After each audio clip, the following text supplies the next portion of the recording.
Welcome to this lecture. आज हम इस लेक्चर में देखेंगे जिम और डेला को किस तरीके से वाइज मैन के रूप में माना जाता है, कैसे उसकी तुलना उनके साथ की जा सकती है। Jim and Della compared with the wise man. Jim और डेला को बुद्धिमान लोगों के साथ जो तीन बुद्धिमान लोग हैं उनके साथ उनकी तुलना की जाती है। Jim and Della have been compared with the three wise man of the East. East के जो तीन बुद्धिमान लोग हैं उनके साथ इनकी तुलना की जाती है। Who brought to Jesus the gift of incense and myrrh on the occasion of his birth. ये वो तीन बुद्धिमान लोग हैं जो जीसस क्राइस्ट के लिए गिफ्ट लेकर के आए थे, खुशबू का यानी धूप का और मिर्थ का, उनके जन्म के अवसर पर। यानी जब जीसस का जन्म हुआ था तो उस वक्त को इंसेंस और मिर्थ का उनके लिए वो गिफ्ट लेकर आए थे ये तीन लोग। The three wise men were known as the Magi. इन तीन बुद्धिमान लोगों को मैगी के रूप में जाना जाता है।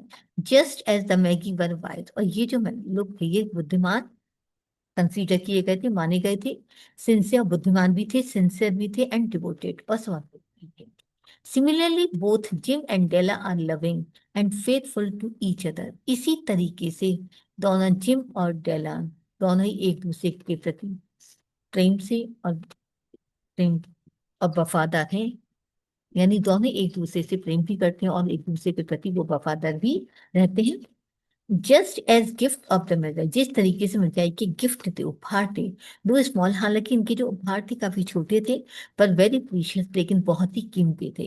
Similarly the gifts of Jim and Della though trivial and valuable. इसी तरीके से जिम और डेला के जो गिफ्ट हैं वो भी छोटे हैं लेकिन काफी मूल्यवान हैं। देयर रियल सेक्रीफाइस, देखते हैं कि दोनों का जो वास्तविक जो बलिदान क्या था। Both Jim and Della are also different from the three wise man of the East. हालांकि जिम एंड डेला दोनों ही जो है ईस्ट के तीनों ही बुद्धिमान लोगों से काफी डिफरेंट हैं। Just because these wise men of the east did not make any sacrifice, though they endangered their life।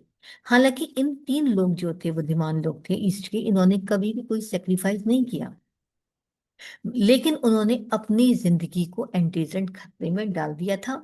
Gym and Della make real sacrifice, और जिम एंड डेला ने वास्तविक बलिदान किया है। They are too poor to buy any present. वे इतने गरीब हैं कि वो कोई भी गिफ्ट नहीं खरीद पाते हैं, बट दे डू इट, लेकिन वो फिर भी खरीदते हैं at the cost of their valuable position.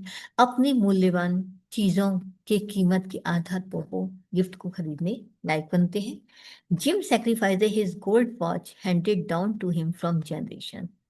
Gym ने जिम बलिदान कर देता अपनी सोने की घड़ी का, जो किसको हैंड ओवर की गई थी, यानी उसकी पीढ़ी दर पीढ़ी, उसके पिता ने उसके पिता को, उसके पिता ने उसके पिता को, यानी पीढ़ी दर पीढ़ी उस घड़ी को गिफ्ट करते वो जिम तक पहुंची थी। उसने उसी पुरानी घड़ी को, अपने पूर्वजों की घड़ी को सेक्रीफाइस कर दिया। Della sacrifice her hair for Jim chain, और डेला भी जिम की चैन के लिए, उसकी घड़ी की चैन के लिए अपने बालों को बलिदान कर देती है। देयर अनवाइज सेक्रीफाइस, देखते हैं कि किस तरीके से उनका जो सेक्रीफाइस, जो बलिदान होता है वो मूर्खतापूर्वक बन जाता है। The irony of their faith is that they make दो सेक्रीफाइस अनवाइज। उनके भाग्य की आयरनी ये है, बैंक ये है कि वो सेक्रीफाइस करते लेकिन कैसे अनवाइजली, मूर्खतापूर्वक करते हैं, ना समझी में वो अपना बलिदान करते हैं। Jim brings the present of a fine set of combs when Della sells off her hair. Jim उसके लिए एक बहुत ही सुंदर सा कंगों का सेट खरीद कर लेके आते हैं। ये वो सेट है जिसे कि एक बार डेला ने किसी दुकान पे देखा था और वो चाहती थी इसको खरीदना, लेकिन उसके पास पैसे नहीं थे, वो खरीद नहीं सकती थी। आज उसके सामने वही वो कंगों का सेट था अपने बालों के लिए। When Della sells off hair, लेकिन डेला अपने बालों को बेच चुकी है। डेला ब्रिंग्स ए सुटेबल चैन, और डेला भी बहुत ही एक उपयुक्त चैन लेकर के आती है।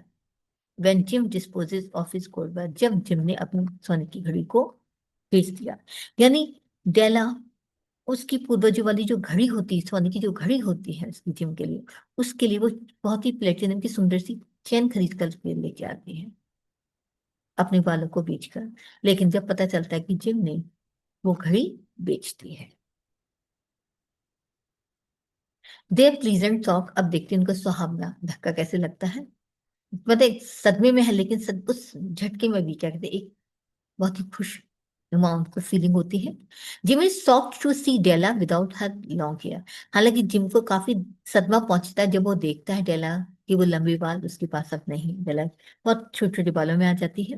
Della is shocked to know that Jim has sold off his gold watch. Della को भी सदमा पहुंचता है कि जब उसको समझ में आता है कि जिम ने अपनी सोने की घड़ी को बेच दिया है। When they see both present lying before them, वो दोनों देखते हैं कि उनके सामने वो दोनों गिफ्ट पड़े होते जिनकी वो कभी कामना करते थे। They are not only shock but also amuse. हालांकि उन्हें न केवल उन्हें धक्का लगता है, लेकिन साथ के साथ वो खुशी होती है, क्योंकि उसको ये उनको पता चलता है कि दोनों के लिए एक दूसरे की इंपॉर्टेंस क्या है, कि वो अपनी कीमती चीजें उसको बेच देंगे।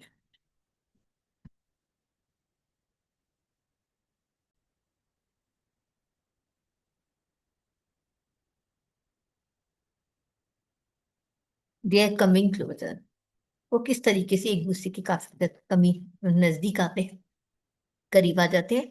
This unwise sacrifice made for each other brings them closer. ये उनका जो नासमझी वाला जो बलिदान था वो उनको एक दूसरे के करीब लेकर आता है। दे अनफोल्ड ईच अदर, वे एक दूसरे को गले लगाते हैं। And their joys knows no bound, और उनकी खुशियों की कोई सीमा नहीं होती है। They come to love each other more than they could ever have done in their life before, कि उन्होंने पहले कभी जो अपनी जिंदगी में इतना प्यार, उससे कहीं ज्यादा वो प्यार करने लगते हैं। Both Jim and Della are therefore the wisest among those who give presents to each other. Gym and dollar दोनों को ही उन बुद्धिमानों में से माना जाता है जो एक दूसरे के लिए गिफ्ट लेकर आते, जो एक दूसरे को प्रेजेंट देते हैं, इसलिए उनको बुद्धिमान व्यक्ति के रूप में माना जाता है। तो इस तरीके से हमने इस लेक्चर में देखा कि किस तरीके से जिम एंड डेला को कंपेयर किया गया, तीन थ्री वाइज मैन जो ईस्ट के थे, और किस तरीके से वो एक दूसरे के लिए अपनी बहुमूल्य चीजों को बलिदान करके गिफ्ट लेकर के आते हैं। और यही चीज उनको वाइजेस्ट मैन भी बना देती है, क्योंकि उन्हें सदमा लगता है कि उनके पास वो चीजें नहीं है जो इनको एक दूसरे की अति प्रिय थी। लेकिन उन्हें इस चीज को जानकर खुशी होती है कि दोनों के मन में एक दूसरे के प्रति कितना डिवोशन है, कितना प्यार भरा हुआ है। तो उम्मीद करती हूँ ये लेक्चर आपको अच्छी तरीके से समझ में आ गया होगा। प्लीज लाइक और सब्सक्राइब करना। Thank you very much.